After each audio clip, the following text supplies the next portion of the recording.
हम सभी लोग यहाँ पर निरंतर पावन वर्षायोग का परम पूज्य मुनिश्री के द्वारा धर्म लाभ ले रहे हैं और उसी श्रृंखला में परम पूज्य मुनिश्री का मोराजी में आगमन हुआ है। समस्त महानुभाव से हमारा एक बार पुनः विनम्र निवेदन है, कृपया शीघ्रता से अपना स्थान ग्रहण करें। शीघ्रता से समस्त महानुभाव सामने से महिला हटे। बर्णिवन मोराजी के प्रांगण में जो भी कुर्सी लगी हुई है, कृपया कुर्सी बर्णिवन प्रांगण के नीचे कर दें। परम पूज्य मुनिश्री का 7 जुलाई को सागर नगर में भव्य प्रवेश हुआ। 20 जुलाई को भागवत तीर्थ में पावन वर्षायोग की कलश स्थापना हुई और हम सभी ने देखा इस पावन वर्षायोग में परम पूज्य मुनिश्री के द्वारा दिन प्रतिदिन निरंतर अनेक कार्यक्रम, ऐतिहासिक कार्यक्रम हुए। सर्वप्रथम पर्युषण पर्व पर श्रावक संस्कार साधना शिविर, जो एक ऐतिहासिक शिविर रहा। लगभग 4000 शिविरार्थियों ने इस शिविर के माध्यम से अपने जीवन को संस्कारित किया। उसके उपरांत महिला अधिवेशन अखिल भारतवर्षीय अभूतपूर्व आयोजन परम पूज्य मुनिश्री के सानिध्य में रहा। दिन प्रतिदिन जिस प्रकार से आयोजन होते गए उस प्रकार से आयोजन में पात्रों की संख्या निरंतर बढ़ती गई। उसके उपरांत महिला अधिवेशन जो कि रिकॉर्ड स्तर पर हुआ, पाठशाला अधिवेशन। उसके उपरांत बालकों का संस्कार शिविर, मौली वंदन संस्कार शिविर। लगभग 6500 बच्चों ने इस शिविर में सम्मिलित होकर अपने जीवन को सार्थक बनाया। हम सभी जानते हैं सागर नगर का प्राचीन क्षेत्र बर्णिवन मोराजी, जहाँ पर प्रारंभ से ही समस्त मुनियों की, आरिकाओं की रुकने की व्यवस्था, आहार की व्यवस्था यहीं संपन्न होती आई है। पूरे भारत देश में सागर नगर का नाम डॉक्टर सर हरि सिंह गौर विश्वविद्यालय शिक्षा के क्षेत्र में प्रचलित है और हम सभी जानते हैं आचार्य और शास्त्री की शिक्षा के क्षेत्र में बर्णिवन मोराजी का नाम पूरे भारत देश में प्रचलित था। वर्णी जी ने अपने प्रयास से पूरे भारत देश में जैन धर्म का प्रचार प्रसार हो, इस उद्देश्य को लेकर आवासीय विद्यालयों की स्थापना कराई और इस विद्यालय से आज पूरे भारत देश में अनेक विद्वान निकले और जैन धर्म का प्रचार प्रसार कर रहे हैं। आज वर्तमान स्थिति में उस समय जब इस विद्यालय का निर्माण हुआ था, उस समय के हिसाब से यह उच्च क्वालिटी का निर्माण हुआ था, लेकिन समय परिवर्तन होने के साथ साथ इस आधुनिक युग में नई नई चीज़ों की आवश्यकता होती है। उस अनुसार परम पूज्य मुनिश्री से हमारा निवेदन है, परम पूज्य मुनिश्री बर्णिवन मोराजी में वर्णी जी के द्वारा स्थापित संस्कृत महाविद्यालय, एक समय ऐसा था जब यहाँ पर 250 से 300 विद्यार्थी यहाँ पर रहकर अध्ययन करते थे और आज वर्तमान में यहाँ पर मात्र 20 विद्यार्थी हैं। तो गुरुदेव आपका आशीर्वाद इस संस्था के लिए मिले कि यह पुनः धर्म के क्षेत्र में जुड़कर यह विद्यालय पूरे भारत देश में सांगानेर की तरह अपना नाम रोशन करे। ऐसी हम सभी की आपसे भावनाएं। सभी लोग जोरदार ताली बजाकर मुनिश्री से निवेदन करें। दूसरा विषय, परम पूज्य मुनिश्री सागर नगर में वर्णी जी के द्वारा स्थापित प्रथम पाठशाला सतर्क सुधा तरंगणी बर्णिवन मोराजी में स्थापित की गई थी।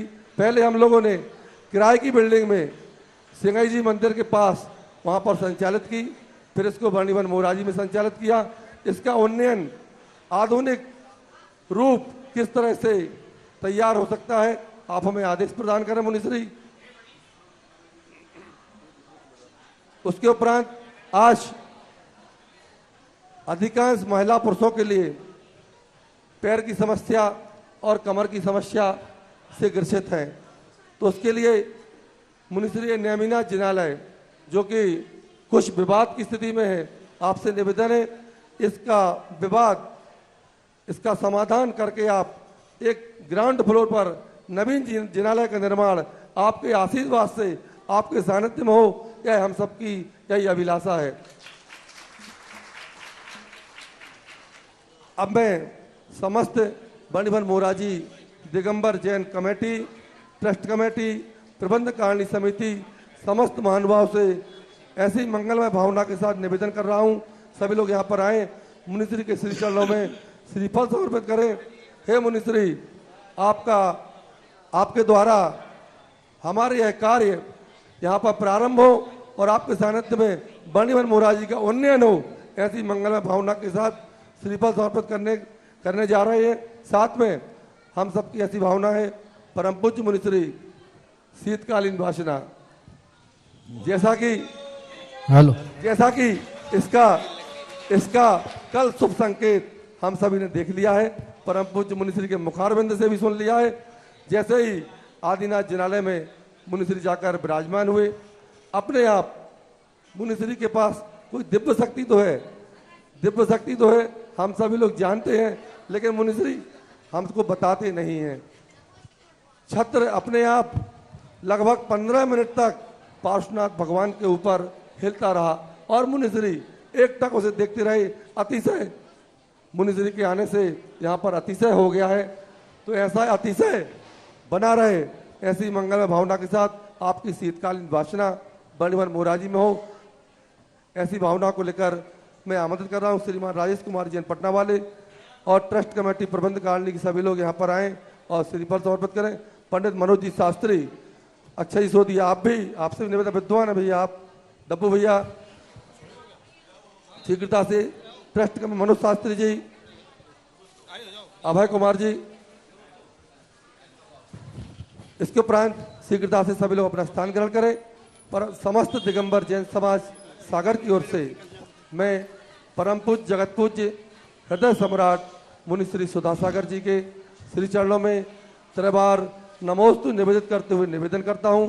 हे परम पूज्य मुनिश्री, आप अपनी मंगलमय वाणी से हम सभी के लिए धर्मोपदेश प्रदान करें। श्री ओम नमः सिद्धेभ्यः, जय श्री ओम नमः सिद्धेभ्यः। सर्वमंगल मांगल्यं सर्वकल्याणकारकं प्रधानं सर्वधर्माणां जैनं जयतु शासनं। पंच परमेष्टि भगवान की आचार्य श्री गुरुवर कुंद महाराज की, आचार्य श्री गुरुवर विद्यासागर महाराज की, परम पूज्य 108 निर्यापक श्रमण जगत पूज्य मुनिश्री सुधा सागर जी महामंदिराज की, मुनि संघ की।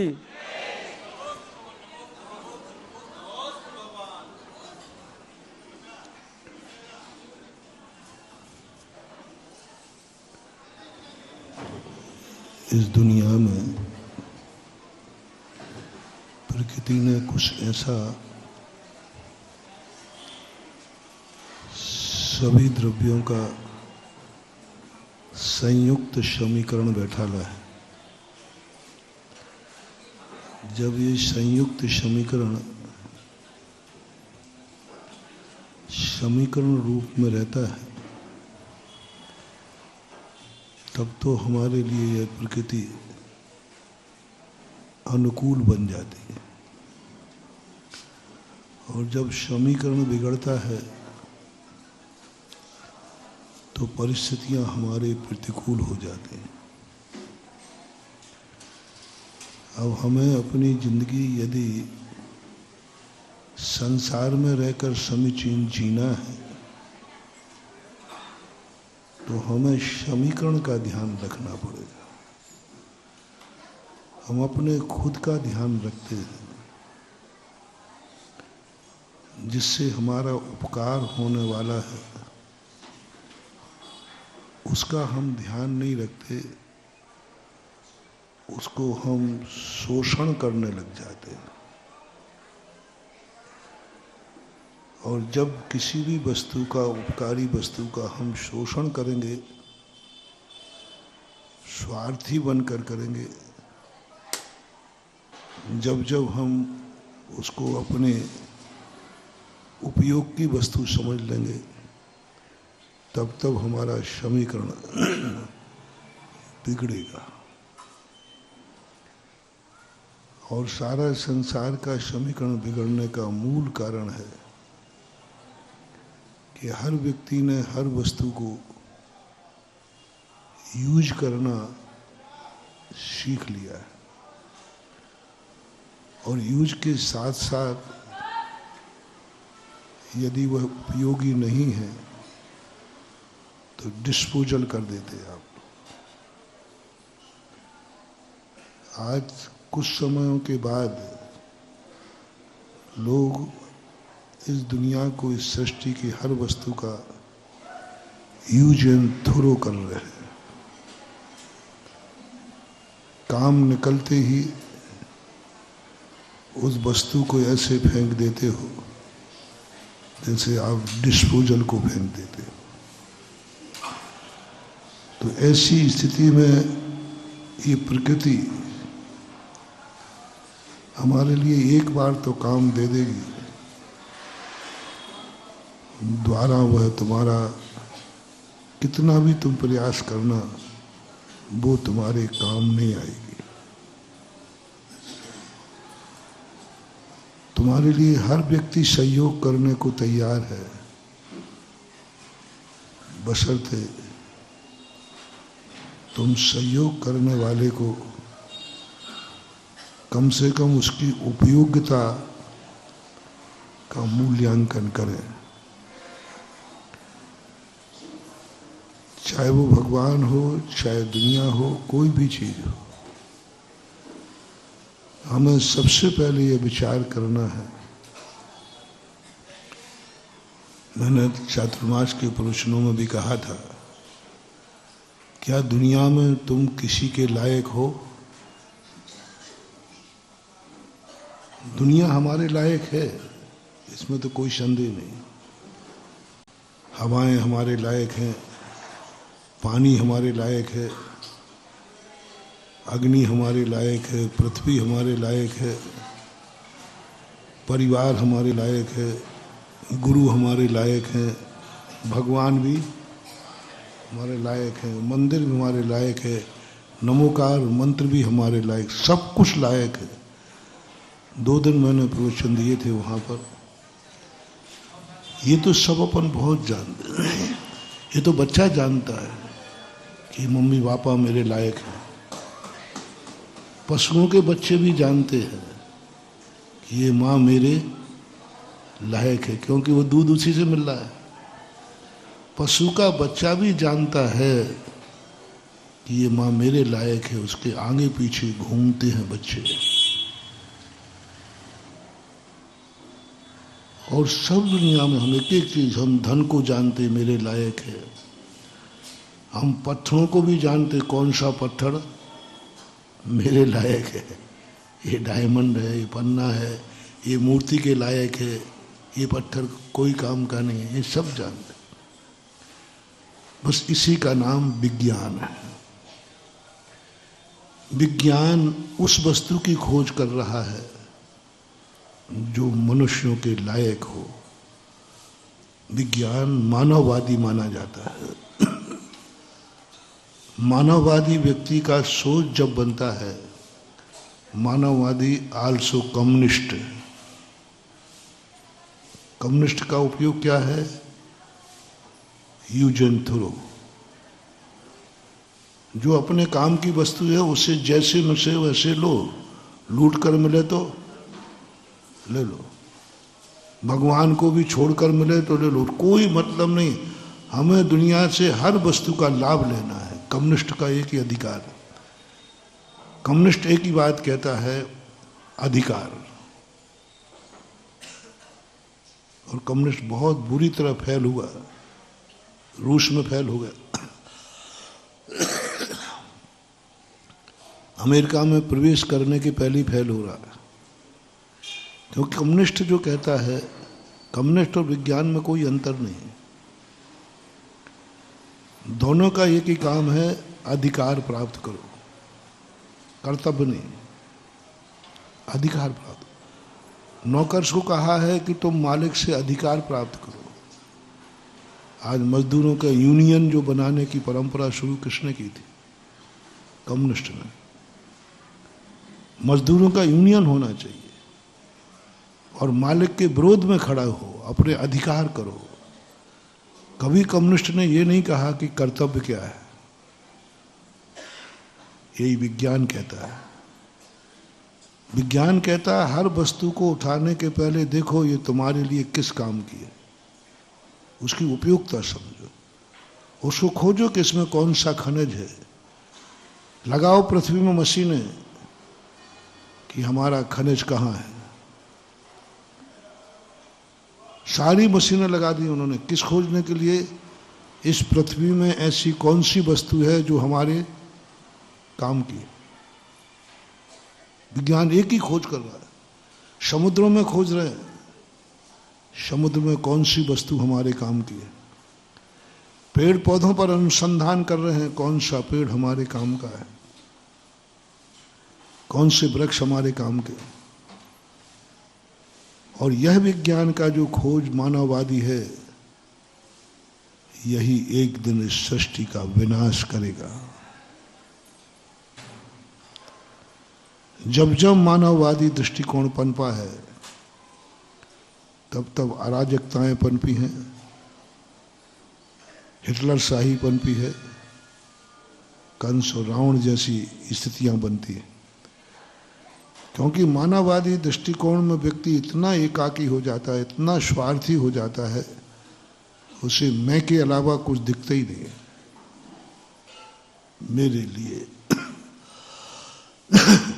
और हर चीज में वो देखता है, जहां भी आंख उठाएगा, वो तुमसे भी बात जब करेगा, जब पहले देखेगा इससे बात करने में मुझे कोई लाभ है क्या, कोई फायदा होगा तो बात करेगा, नहीं तो बात करेगा नहीं। वो एक भी दाना किसी के संबंध में बोले चलो भाई थोड़ा घूमने चलते, वो सोचेगा पहले बताओ मुझे वहां से क्या लाभ है, क्या मेरे मन को अच्छा लगता है। और ये मानववादी दृष्टिकोण पाश्चात्य सभ्यता कहलाती है, क्योंकि ये मानववादी दृष्टिकोण का विचार तो पशुओं में भी होता है। पशु भी अपने स्वार्थ के लिए कुछ भी करने को तैयार हो जाता है। एक इंद्री से लेकर के विकलेंद्रियों तक सब व्यक्ति में मानववादी दृष्टिकोण भरा है। पेड़ पौधों में भी यही भरा है। भले वो फल देते हैं, लेकिन उनका देने का कोई भाव नहीं होता। फलते हैं लेकिन देने का भाव नहीं होता। हवाएं चलती हैं, किसी को जिंदा रखने का भाव नहीं होता। अग्नि जलती है लेकिन अंधेरा मिटाने का भाव नहीं होता। पानी शीतल है लेकिन प्यास बुझाने का भाव नहीं होता। लोग प्यास बुझा लेते हैं, लोग दीप जला लेते हैं, हवाएं ऑक्सीजन में परिवर्तित हो जाती है, लेकिन उनके अंदर कोई परिणाम नहीं आता। उनको मात्र इतना सा ज्ञान है कि मुझे कहाँ से आहार, भय, मैथुन और परिग्रह,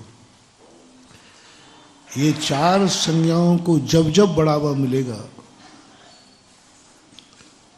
तब तब इस सृष्टि का विनाश होगा।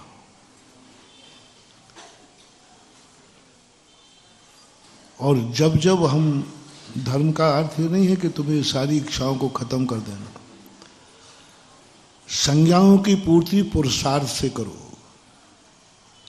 पुरुषार्थ में और संज्ञाओं में अंतर है। आहार की संज्ञा और आहार लेने का पुरुषार्थ। काम की इच्छा, विषय भोगों की भोगने की इच्छा और काम पुरुषार्थ। भयभीत होना, अर्थ कमाना भय संज्ञा है, अर्थ संज्ञा। अर्थ की इच्छा होना और अर्थ का पुरुषार्थ करना, धर्म की क्रियाएं करना और धर्म का पुरुषार्थ करना, बहुत अंतर। हमने जैन शास्त्रों को देखा, चारों संज्ञाओं की निंदा की गई, बहुत निंदा की। हर शास्त्र में चारों संज्ञाओं की निंदा की। तो चारों में क्या? पहली संज्ञा आहार संज्ञा। यदि तुम्हें आहार की इच्छा हो रही है और आहार खोज रहे हो तो निंदनीय हो, पशु हो, एक इंद्रिय है। चींटियां भी क्या खोजती हैं दिन भर? पशु भी क्या खोजते हैं दिन भर? आहार। पशु भी दिन भर घूमता है, पक्षी आदि, और कोई दूसरा उनके अंदर काम ही नहीं। बस जितना भी घूमेंगे, चींटी भी घूम रही, आहार के लिए घूम रही है, क्योंकि उसके अंदर आहार की इच्छा है। और आप भी आहार की इच्छा करते हैं तो निंदनीय कहा। तुम्हारी आहार संज्ञा है, यही संज्ञा तुम्हारी जिंदगी का नाश कर रही है। अब वहीं जब शास्त्रों में देखा कि आहार पुरुषार्थ, यानी जो अर्थ पुरुषार्थ के अंतर्गत ही आता है। पुरुषार्थ कितने हैं? 4। अर्थ पुरुषार्थ, काम पुरुषार्थ, धर्म पुरुषार्थ, और ये 4 पुरुषार्थ की बड़ी प्रशंसा की। इन चारों पुरुषार्थों में कहीं भी कोई निंदा का सवाल नहीं है, और 4 संज्ञाओं की निंदा की। और इनमें जो 2 पुरुषार्थ हैं वे तो सीधी 4 संज्ञाओं को पैदा करते हैं। नहीं, 4 संज्ञाओं को पैदा नहीं करते 2 पुरुषार्थ, अर्थ और काम। अर्थ और काम पुरुषार्थ इन दोनों संज्ञाओं का समाधान निकालते हैं। आहार की इच्छा, धन की इच्छा आपके अंदर है, उसकी पूर्ति करने का जब तुम्हें भाव आएगा तो तुम्हें डांका डालने का भाव आएगा, जेब काटने का भाव आएगा, जुआ खेलने का भाव आएगा, शोषण का भाव आएगा। आप दुनिया को मिटा करके भी धन लोगे। एक चोर के अंदर धन की इच्छा जागती है, मर्डर कर देता है। एक जेब काट लेता है, क्योंकि उसके अंदर अर्थ की संज्ञा जागी, आहार संज्ञा जागी। आहार का अर्थ उपलक्षण लेना। लेकिन ज्ञानी जीव के अंदर आहार संज्ञा जागती है, महाराज के अंदर भी जागती है, लेकिन वे तुरंत आहार संज्ञा को सम्यक दृष्टि अर्थ संज्ञा को अर्थ पुरुषार्थ में बदल देता है। पुरुषार्थ में बदल देगा। जैसे ही पुरुषार्थ आएगा, आहार संज्ञा के लिए कोई पुराण नहीं लिखे गए, अर्थ पुरुषार्थ के लिए पुराण लिखे गए कि तुम अर्थ कमाओ, होश पूर्वक कमाओ, अर्थ कमाओ। ऋषभ देव ने अर्थ की पूर्ति का साधन नहीं बताया, अर्थ पुरुषार्थ बताया। और जब जब हमें अर्थ पुरुषार्थ का परिणाम आपको जागेगा, आप इतने दयालु हो जाएंगे, इतनी करुणा हो जाएगी, इतने मेहनती हो जाएंगे कि आप और आपका परिवार और पूरा राष्ट्र दिन दूना रात चौगुना बढ़ता चालू हो जाएगा। अर्थ संज्ञा जगाना तो हमने सीखा है, लेकिन अर्थ पुरुषार्थ करना नहीं सीखा। खाना तो हमने सीखा है,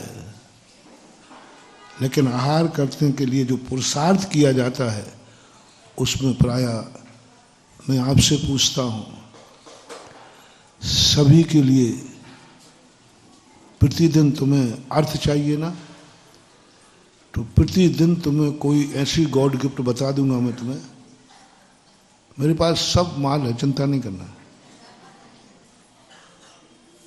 बिना कोई मेहनत किए तुम्हारे घर में कितने लाख रुपया तुम्हें प्रतिदिन पहुंचे कि तुम संतुष्ट हो जाओगे? कितने में हो जाओगे?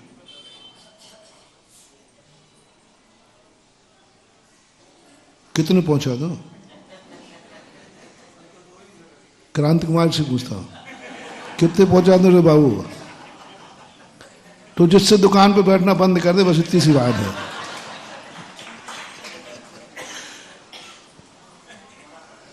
मान लो मुझे पूछ लो।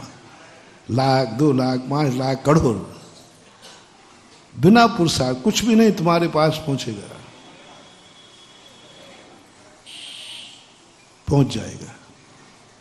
मिलता है, मिले हैं, लेकिन उसके बाद तुम्हारा विनाश ऐसा होगा कि तुम्हारे पास पैसा तो होगा लेकिन तुम उसका उपभोग नहीं करने लायक रहोगे, उपभोग नहीं कर पाओगे। आप लोगों की कहावत है ना, जो धन जोड़ के रख जाते वे अंत में सांप बनते हैं उसी धन पे। अब वो धन है उसके पास लेकिन उसका उपयोग नहीं कर पा। धन क्या, सांप क्या करेगा? धन है उसके पास, जान रहा है धन है, लेकिन उसका उपयोग नहीं कर पाता क्योंकि उसने धन को चाहा है। और धन की इच्छा, सम्यक दृष्टि को यदि आप कितना भी धन दो दोगे वो नहीं लेगा। वो कहेगा मैं पुरुषार्थ करूंगा। ये सोच मुझे जब पता चला, जब भरत चक्रवर्ती के यहाँ अक्षय निधियां थी, अक्षय निधियां थी, कोई धन की कमी नहीं थी, पुण्य कर्म के उदय से मिला था, लेकिन फिर भी उसने षट कर्म नहीं छोड़े। चाहता तो सारी प्रजा के लिए कहता किसी को कुछ भी करने की जरूरत नहीं, धंधा बंद करो, खेती बंद करो, तुम्हें क्या चाहिए? पूरे 6 खंड की प्रत्येक जनता को मकान दे सकता था, रोटी दे सकता था, धन दे सकता था, सब कुछ कर सकता था। अक्षय निधियां हैं, कितने ही देते जाओ, कोई कभी खत्म नहीं होती। लेकिन भरत चक्रवर्ती ऐसा नहीं किया। स्वयं ने उन निधियों के भरोसे नहीं रहा। कितने करोड़ खेत, कितने करोड़ बाजार, कितना बड़ा व्यापार था। ऋषभदेव ने, जब ऋषभदेव के पास लोग रोते हुए पहुंचे कि हमारे पास खाने को नहीं है, रहने को नहीं है, कल्प वृक्षों ने फल देना बंद कर दिया, तो ऋषभदेव के आंगन में तो कल्प वृक्ष थे, उनसे सबको बांट देते, ले जाओ जितनी रोटी थी। सौधर्मंद बाजू में बैठा था, उससे कह देते जाओ सौधर्मंद, हमारी प्रजा की समस्या की पूर्ति करो, इनको शब्द मकान बना के दो, प्रतिदिन इनको भोजन मिलना चाहिए, कपड़े मिलना चाहिए।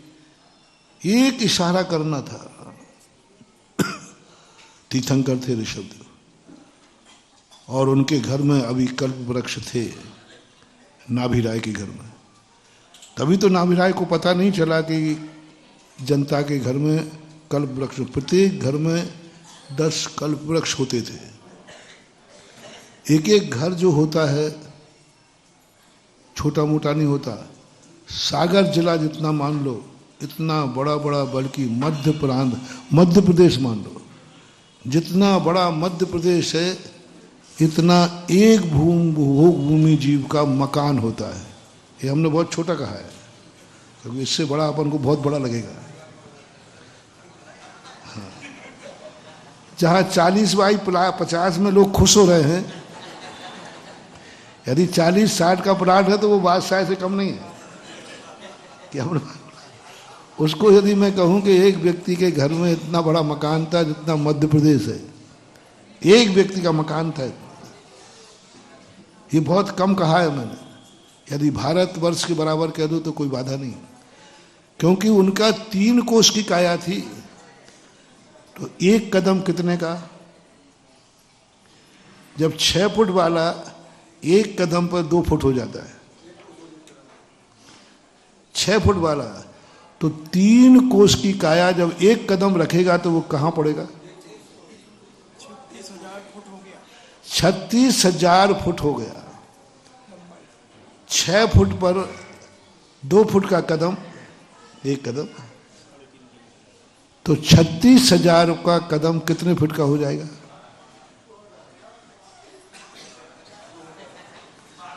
अब बेचारा वो 2000 में तो एक ही कदम चल जाएगा। अब बता दो कितने चलाऊं उसको घर में?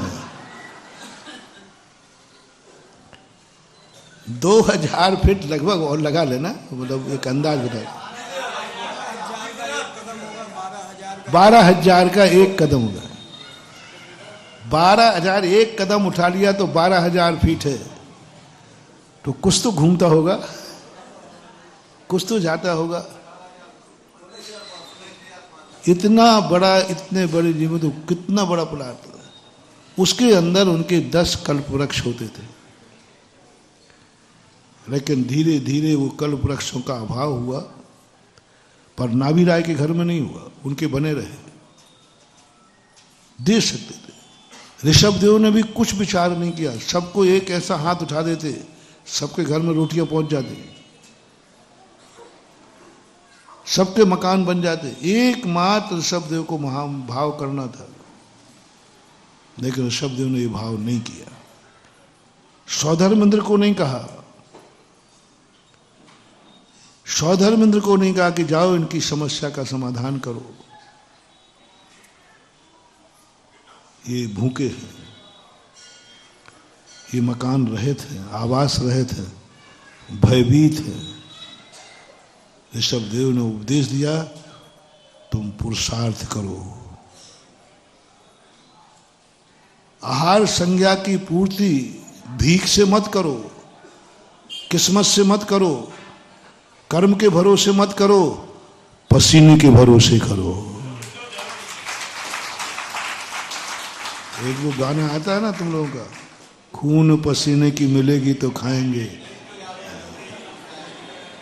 ये नारा ऋषभदेव का था, ये नारा ऋषभदेव का था। किस्मत का नहीं, पासे फेंक कर नहीं, लूट कर नहीं,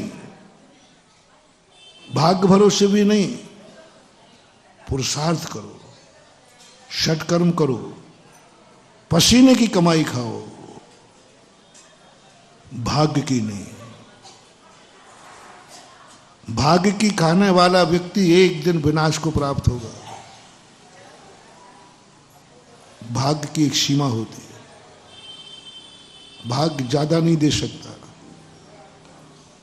भाग्य एक बैंक के समान होता है। बैंक कितने चेक का आपका भुगतान करेगा, जितना। और पुरुषार्थ एक ऐसी चीज है जिसका कोई बैंक बैलेंस नहीं होता। जितना पसीना बहाते जाओगे उतनी कमाई करते जाओ। पुरुषार्थ की बात उन्होंने कही, और पुरुषार्थ की पूरी पूरी संज्ञाएं भरी हुई है। और जब जब व्यक्ति पुरुषार्थ पे आता है तो मानवतावादी हो जाता है। विज्ञान मानववादी है और धर्म मानवतावादी है। और तुम्हारे मन में मानववाद पनपता है तो तुम्हारा तो विनाश है ही। इस सृष्टि जो तुम्हारे काम आ रही है, तुम इसकी ऐसी दशा कर दोगे कि वो तुम्हारे काम के लायक भी नहीं रहेगी, जिसको पापी बोलते हैं शास्त्रीय भाषा में। तुम ऐसी कर दोगे इस दुनिया को कि तुम्हारे काम की नहीं रहेगी। तुम हवाओं को इतना गंदा कर दोगे कि हवाएं तुम्हारे काम की नहीं रहेगी। और वही हो ही रहा है आज। ये हवाएं तुम्हारे लिए थी, तुम्हारी ऑक्सीजन थी, तुम्हारी जिंदगी थी, लेकिन आज हवाओं को इतना जहरीला कर दिया, इतना जहरीला कर दिया कि आज बताते मास्क लगाने की नौबत आने वाली है, नहीं तो व्यक्ति जी नहीं पाएगा। तुमने किसको बर्बाद किया? उपकारी को। जो हवाएं तुम्हारे लिए थी, तुम्हारे प्रकृति ने बनाई थी कि तुम हवा खा के जियो, ऑक्सीजन लो। मानववादी व्यक्ति अपनी वस्तु को, उपकारी को इतना शोषण करेगा, इतना शोषण करेगा कि वो हवाएं भी आपके काम नहीं लगी। ये नदियां आपके लिए थी, पानी बरसता था, आपके लिए नदियां थी और किसी के लिए नदी नहीं थी। आपने नदियों का जल इतना गंदा कर दिया कि पीना तो छोड़ो, आज छूने लायक भी नहीं रहे, छूने लायक भी नहीं रहे। किसने किया ये गंदा? मानववादी ने, विज्ञान ने। मैंने कहा ना, विज्ञान और मानववादी एक ही चीज है। विज्ञान और मानववादी और पाश्चात्य सभ्यता एक ही चीज है। आप देखना, विज्ञान पाश्चात्य सभ्य देशों में पनपता है। आज वैज्ञानिक को तुम मानते हो कि विदेशों में विज्ञान है, और उनकी संस्कृति कौन सी है? पाश्चात्य संस्कृति। विज्ञान का जब भी बढ़ावा होगा पाश्चात्य देशों में होगा। जो मानववादी होंगे, जो स्वार्थी होंगे, जो यूज एंड थ्रो वाले होंगे, जो मात्र इस दृष्टिकोण का, जब जब तुम्हारे मन में ये परिणाम जागे, जब तुम्हारी आंख खुले और तुम्हारे मन में भाव जागे, क्या देख रहे हो? कोई यहाँ काम की वस्तु है क्या? मैं बहुत सरल करके दे रहा हूं आपको। जब जब आपने आंख खोली, आप कुछ देख रहे हो,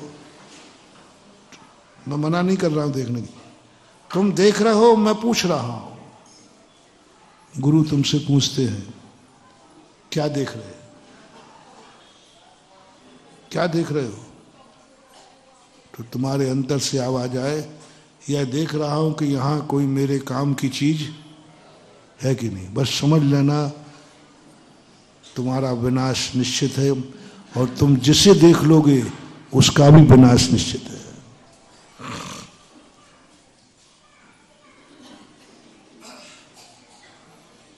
बहुत मार्मिक पॉइंट है, मोटिवेशन। बहुत अच्छा प्रसंग आया हमारा। आंख से शुरू किया, आपने किसी को भी देखा, मैं ये नहीं कह रहा हूं, चाहे पुरुष को देखो, चाहे स्त्री को देखो, चाहे बच्चे को देखो, चाहे गार्डन को देखो, चाहे भगवान को देखो, चाहे गुरु को देखो, चाहे साथ XYZ। देखने की मनाही नहीं कर रहा हूं, मैं देखने के बाद पूछ रहा हूं तुम्हारे मन में क्या भाव जाग रहा है। भगवान को देख के ले लो, मंदिर को देख के ले लो, क्या भाव जागा?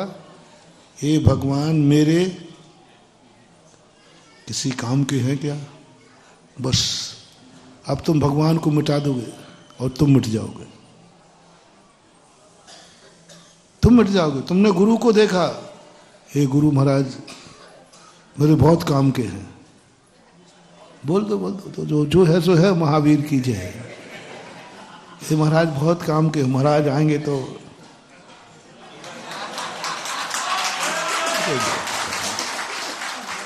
देखो, हम तुम्हें अच्छी तरह जानते हैं और तुम मुझे भी अच्छी तरह जानते हैं, इसमें कोई संदेह नहीं है। दोनों की किताबें बंद नहीं है, दोनों की किताबें खुली हो, और खुली हुई किताब ही अच्छी होती है। अपना तो सिद्धांत रहता है, खुली किताब रखो, खुला हृदय रखो, जो है सो है। क्या बात होगी? नहीं महाराज ऐसे नहीं, देखो गलत मत बोलो, देखो जो है सो है। इच्छा होती है महाराज जी से, महाराज जी आ जाए तो ये काम, ये महाराज बड़े काम के हैं, ये महाराज काम के हैं। एक बार और बोलो, अब बेटा तुम भी मिटोगे और मुझे भी मिटाओगे। अपन दोनों की दुर्गति है। अब तुम में मन आ गया, अब मैं भी कह दूं यही, तुम लोग मेरे बहुत काम के हो।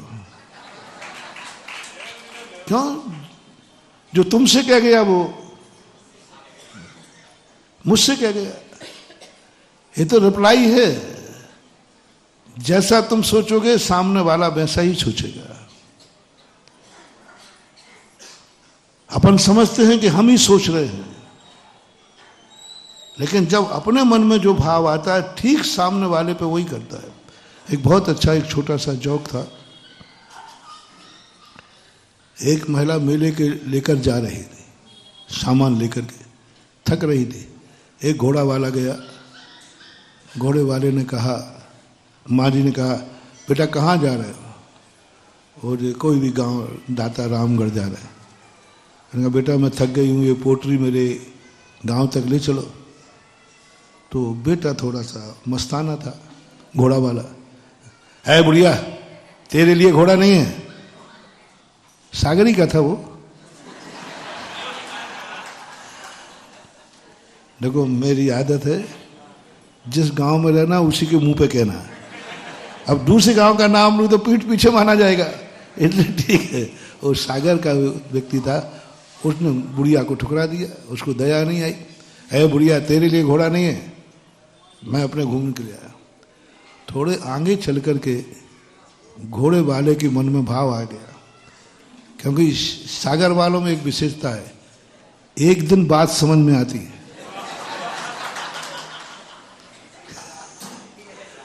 सागर वालों का अर्थ सारे भारत को एक दिन बात समझ में आती है।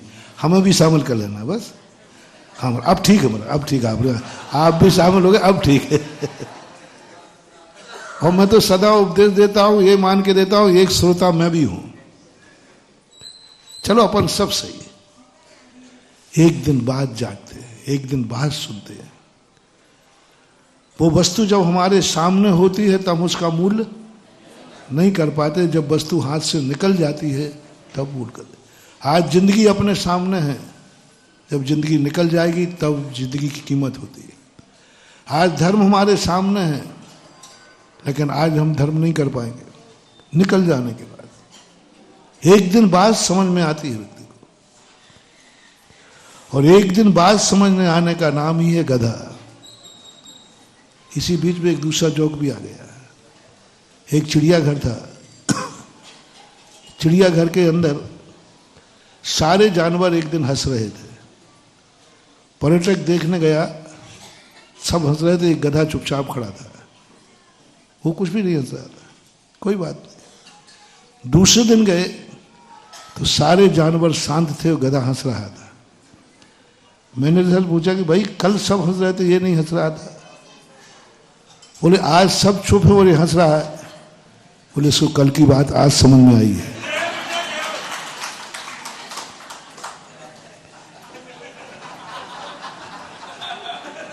कल की समझना महानुभाव, कहीं ये जोक हमारी तुम्हारी कहानी तो नहीं है, कहीं अपनी जिंदगी में कहीं इशारा तो नहीं कर रही है, कहीं अपनी जिंदगी को कुछ सचेत तो नहीं कर रही है। कोई भी नीतिकारों द्वारा चाहे जोक कहा जाए, चाहे काल्पनिक उदाहरण कहा जाए, उसमें कहीं ना कहीं हमारी जिंदगी को संकेत और शिक्षा, कोई ना कोई शिक्षा होती है। अब इस जोक से अपन कितने बार सोच सकते हैं, ऐसे कितने बार अपने पास मौके आए जो हमें एक दिन बाद समझ में आए।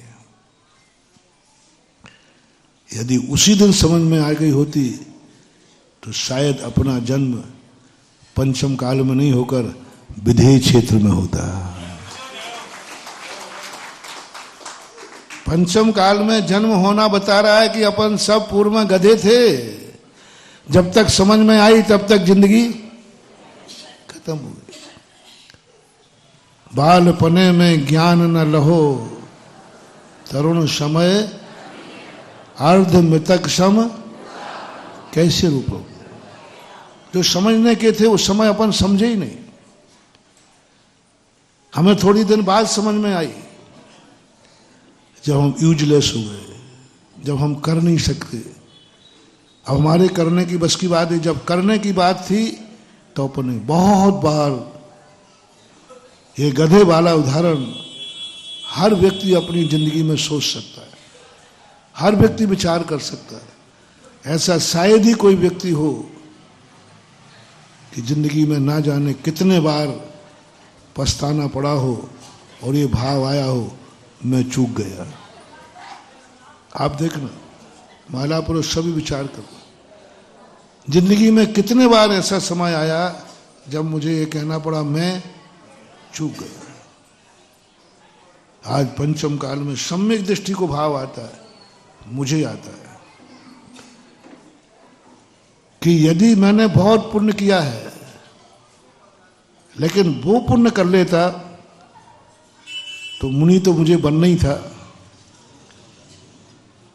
लेकिन विधेय क्षेत्र में बन जाता तो अभी केवल ज्ञान भी प्राप्त हो जाता। चूक है थोड़ा, एक दिन समझी तो बात है, नहीं समझी होती तो आज मुनि नहीं होता।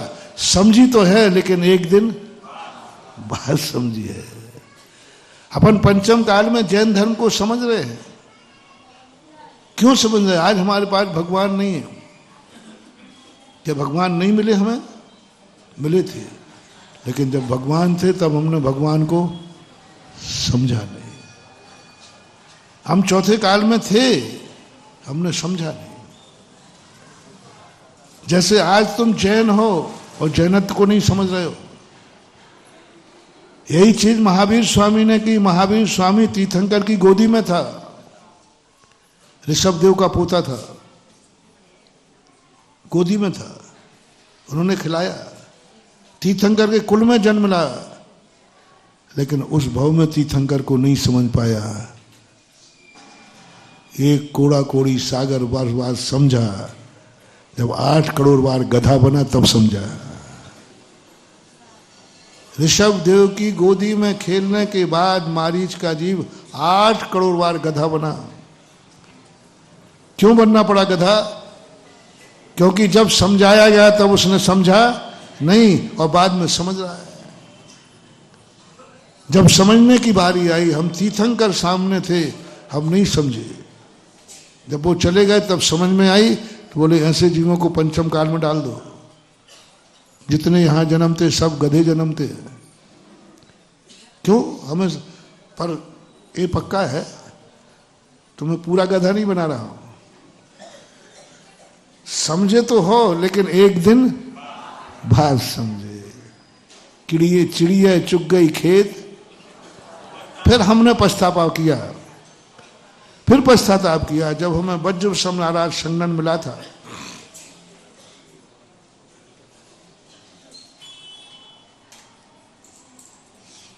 वज्र सम्राट संगन मिला था, तब हम नहीं समझे। हमें तीर्थंकर के कुल मिले, तब हम नहीं समझे। साक्षात भगवान का समोषण मिला, तब हम नहीं समझे। चौथा काल मिला, तब हम नहीं समझे। आज हमें समझ आई है। आज हमें समझ आई है। हम तुम्हें समझा रहे हैं और तुम समझने को मुराजी में बैठे हो। तुम समझने आए। आज तुम्हें समझने की ललक है, जिज्ञासा है। आज हमें मंदिर की कीमत है, आज धर्म की कीमत है, आज जितनी लालसा मोक्ष की है। लेकिन जब मोक्ष के दरवाजे खुले थे तब हमें कब समझ में आई? जब मोक्ष के दरवाजे बंद हो गए।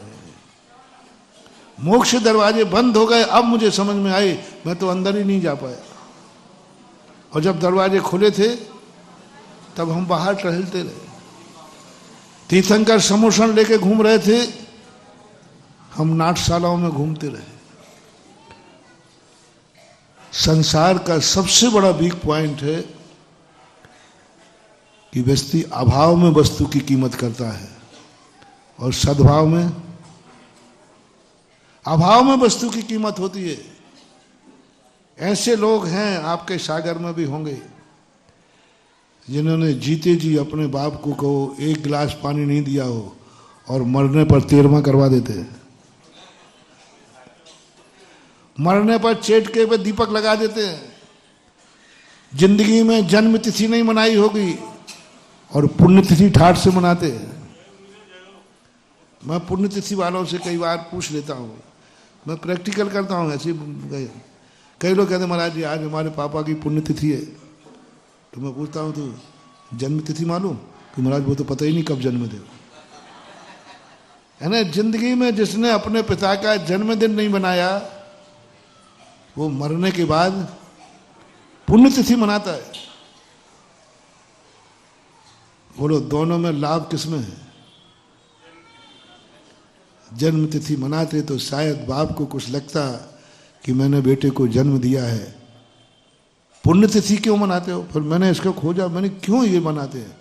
पुण्यतिथि इसलिए मनाते हैं कहीं बाप भूत बन के ना आ जाए। अब बाप बन के भूत बन के ना आ जाए, इसलिए कहते भैया पुण्यतिथि को इसको चढ़ा दो कुछ, नहीं तो क्रांत कुमार ऊपर गया, बाद में भूत बन के मोराजी में आ गया तो क्या करोगे?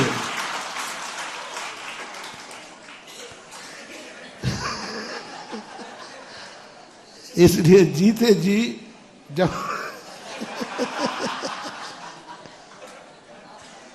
जीते जी जब तक अपने पास रहता है तब तक अपन वस्तु की कीमत, ये जिंदगी की बहुत मुश्किल है महानुभाव। 84 लाख योनियों में जो अपन को मनुष्य पर्याय मिली, उसमें भी भारत देश मिला, उसमें भी बुंदेलखंड मिला, बुंदेलखंड में भी सागर मिला, सागर में भी जैन कुल मिला।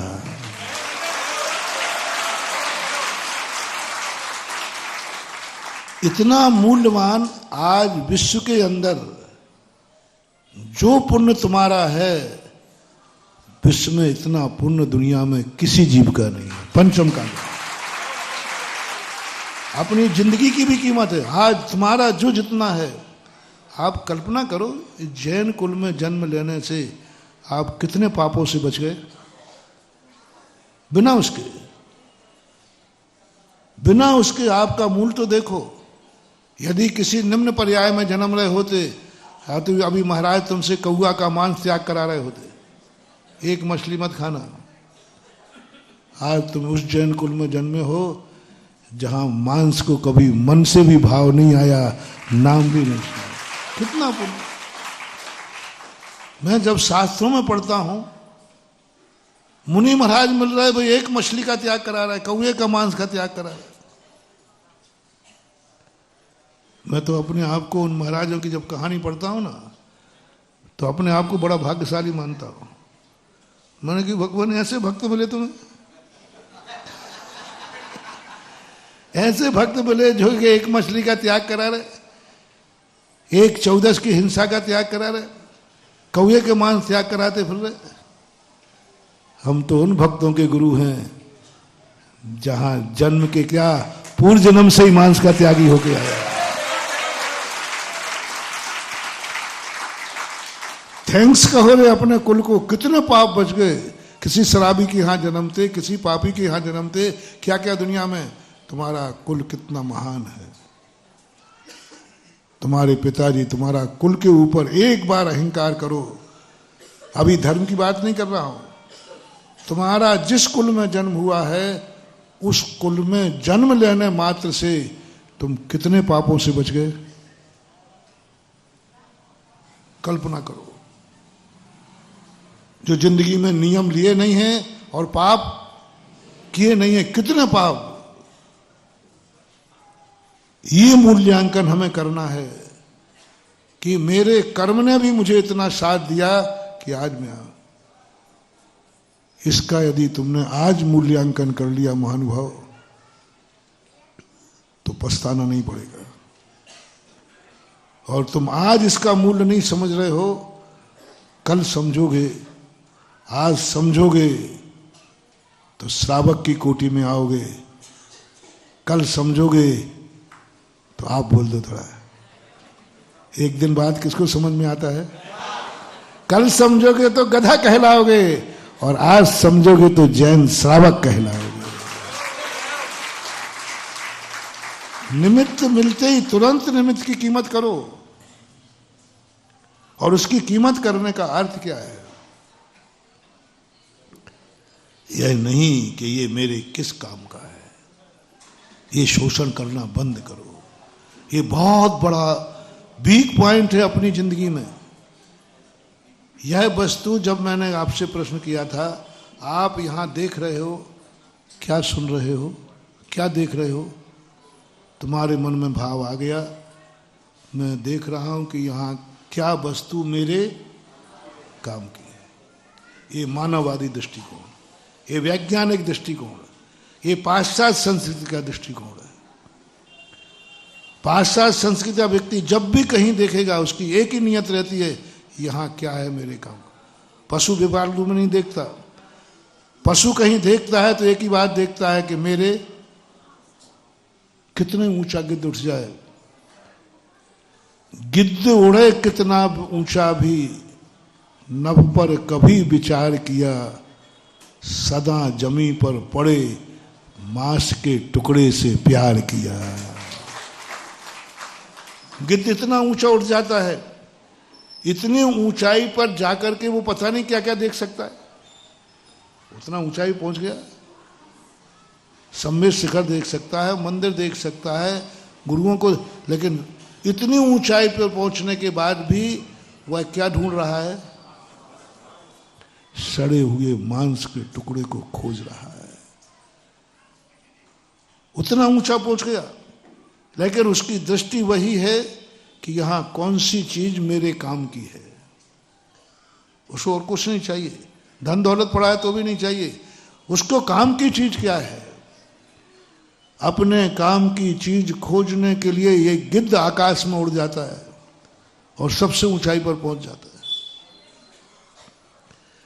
यदि हमारी दृष्टि भी यही है कि यहां दुनिया में हमने आंख खोली है, मेरे काम की क्या चीज है। महानुभाव, आप जैन कुल में जन्म लेकर सबसे ऊंचाई पे हो इस समय, सबसे बड़ी ऊंचाई पे हो इस समय तुम, क्योंकि तुम किस कुल में हो। और यदि तुम्हारी दृष्टि में ये आ गया, तुम समझ लेना मैं गिद्ध से ज्यादा नहीं हूं।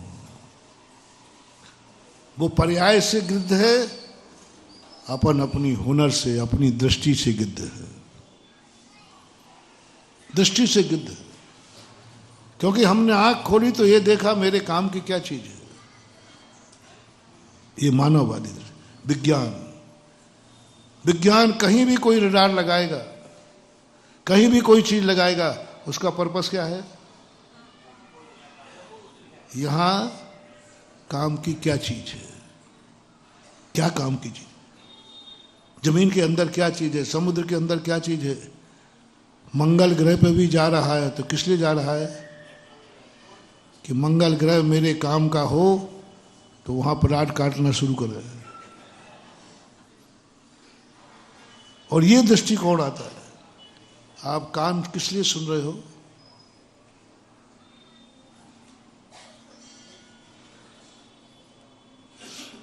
कि जो सुनाई पड़ रहा है इसमें मेरे काम का कितना है। इस कार्यक्रम के पुण्यार्जक थे श्री कंवरलाल जी महावीर प्रसाद जी, पाटनी, मदनगंज, किशनगढ़, राजस्थान।